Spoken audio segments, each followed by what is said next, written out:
Assalamualaikum warahmatullahi wabarakatuh. Allahumma sholli wa sallim wa barik alaih. Allahumma sholli ala Sayyidina Muhammad wa ala ali Sayyidina Muhammad. Dulu saya waktu masih kecil-kecil diajarin sama guru saya di pesantren, kan ada tuh pelajaran bahasa Inggris. Dan saya lancar waktu itu. Tapi saya teringat begini. Guru saya bilang begini, waktu itu masih kecil-kecil, masih madrasah sanawiyah kelas 1 kelas 2 lah. Guru saya bilang begini, "The experience is the best teacher," dia bilangnya. Saya apalin tuh sampai sekarang masih ingat. Udah berapa tahun itu? Udah di atas 40 tahun saya masih ingat. Udah di atas 35 tahun saya masih ingat itu. Pengalaman guru yang terbaik. Terasa banget dulu ketika saya masih di pesantren, saya belajar fikih, ngaji kitab Fathul Qorib, ngaji kitab fikih-fikihnya dulu ya, ngaji kitab Baijuri, ngaji kitab I'anatul Thalibin. Itu kalau nggak salah saya berapa jilid ya? Dua. Lalu kitab Kifayatul Ahyar, lalu ada lagi kitab apa lagi saya lupa tuh. Bahkan sampai ngapalin waktu ya selanjutnya setelah saya ngaji di pesantren kitab, itu ngapalin Matan Jubah 1000 baris karangan Ibnu Ruslan 1000 baris, sama dengan Alpiyah Kenahu 1000 baris. Nah, yang mau kita omongin bukan itu. Waktu itu saya belajar tentang juga masalah riba. Tapi ya namanya ilmunya tahu, tapi belum pernah ada pengalaman, belum pernah ngerasain. Jadi ya biasa-biasa aja.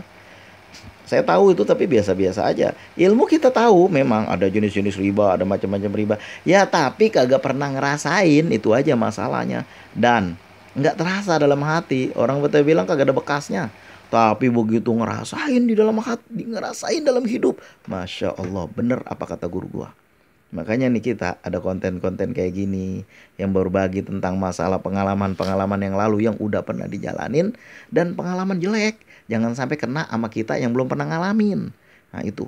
Saya nggak, saya kadang-kadang orang berkata begini, saya alah apa sih bang, di mana mentok, di mana kanan kiri semuanya riba zaman sekarang mah. Ya lu belum pernah ngerasain.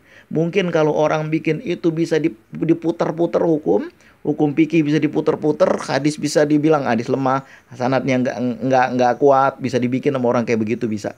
Maklum kita, kebanyakan kita kagak ngerti ilmu mustalahul hadis.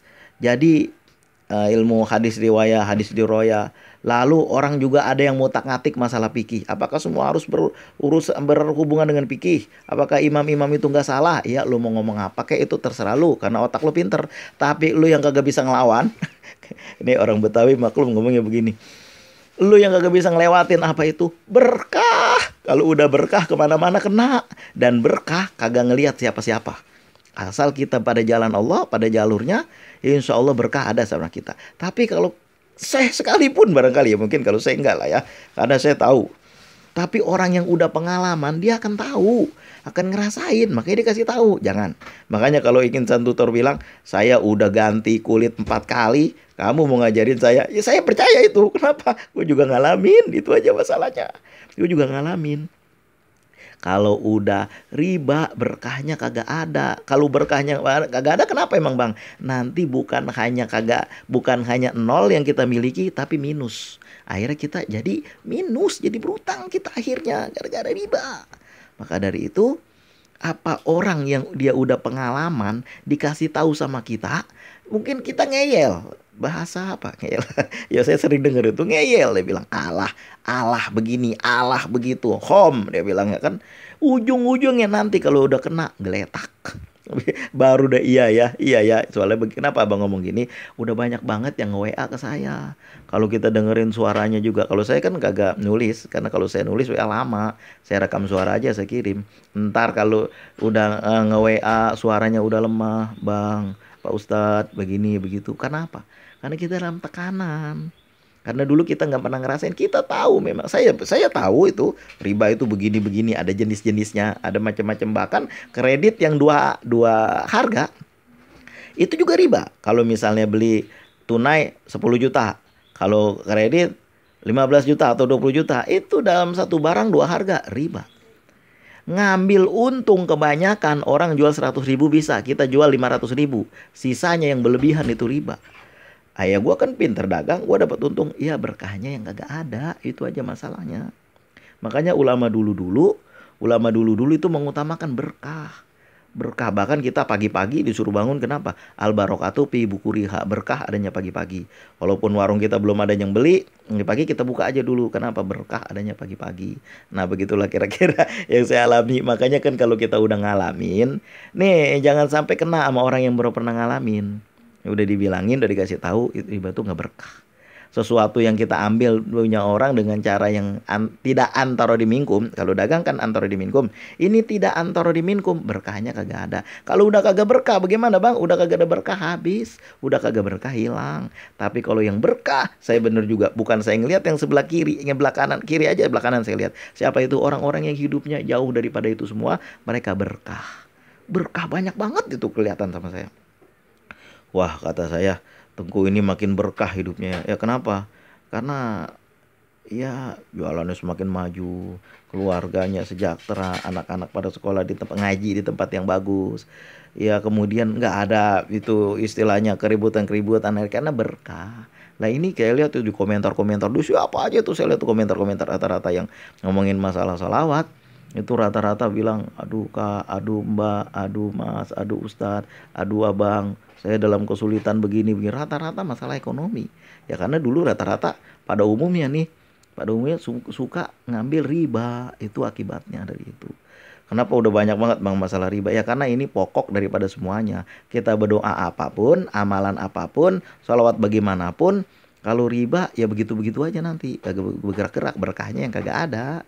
Itu masalahnya. Jangan ditanya dulu amalan apa, jangan ditanya dulu jikiran apa, tapi bersihin diri kita dulu. Kalau dulu kita merasa riba, jangan kagak ngaku. Kudu iya ya, ya nggak usah ngaku di depan orang banyak, nggak usah. Ngaku sama diri sendiri aja, iya ya. Kalau sekarang doa-doa saya lambat dijawab, itu memang Allah lagi ngebersihin riba dari ada diri saya. Barang-barang yang dulu yang saya ambil kagak bener dengan cara riba, itu Allah lagi bersihin, kudu kita terima dulu. Nah gitu, bukannya langsung protes. Bahkan udah kita kasih amalan ini kan udah kita bilangin nih jaga ya, jangan sampai riba. Kalau masih ada riba nanti itu akan lama nyampenya, kudu sabar. Masih juga ditawar. Gimana ceritanya? Itu namanya kagak sungguh-sungguh. Orang bayar dukun aja mau, masa kita suruh ngamalin. Nanti kalau nggak berhasil lo gimana? Ya itu nggak berhasil. Nanti kalau nggak sukses gimana? Itu nggak sukses. Aku ini tergantung sangkaan hambaku. Nah begitulah dalam hadis kursi Allah berfirman. Seperti itu. Hadis kursi kan hadis yang apa itu namanya, maksudnya dari Allah tapi lapatnya dari Rasulullah yang disampaikan kepada kita. Itu disebut hadis kursi. Maka dari itu, seperti ya Bani Adam, wahai anak keturunan Adam, datanglah kepadaku sekarang. Kapan itu? Di sepertiga malam. Allah memanggil-manggil kita semua hamba-hambanya. Itu kan hadis kursi. Hadis yang lapatnya dari Rasulullah tapi maksudnya dari Allah. Nah gitulah, mudah-mudahan kita bisa pahami yang intinya daripada yang kita dengerin sekarang, yang saya bilang sekarang adalah pengalaman guru yang paling baik. Kalau orang udah ngasih tahu, jangan coba-coba lagi. Nanti kalau udah kena baru meletak. Tapi manusia emang gitu sih. Kalau dia belum kena, mesti dia ngeyel terus. Dia nantang-nantang terus. Begitu dia kena, baru dia iya ya bener, udah terlanjur, udah telat. Bagaimana memperbaikinya? Ya susah. Barakallahu fikum. Mudah-mudahan ada berkahnya, mudah-mudahan ada hikmahnya. Hari Jumat pagi teringat saya, makanya saya buat konten terus. Assalamualaikum warahmatullahi wabarakatuh. Allahumma sholli wa sallim wa barik ala sayyidina Muhammad wa ala ali sayyidina Muhammad. Shallu ala nabi.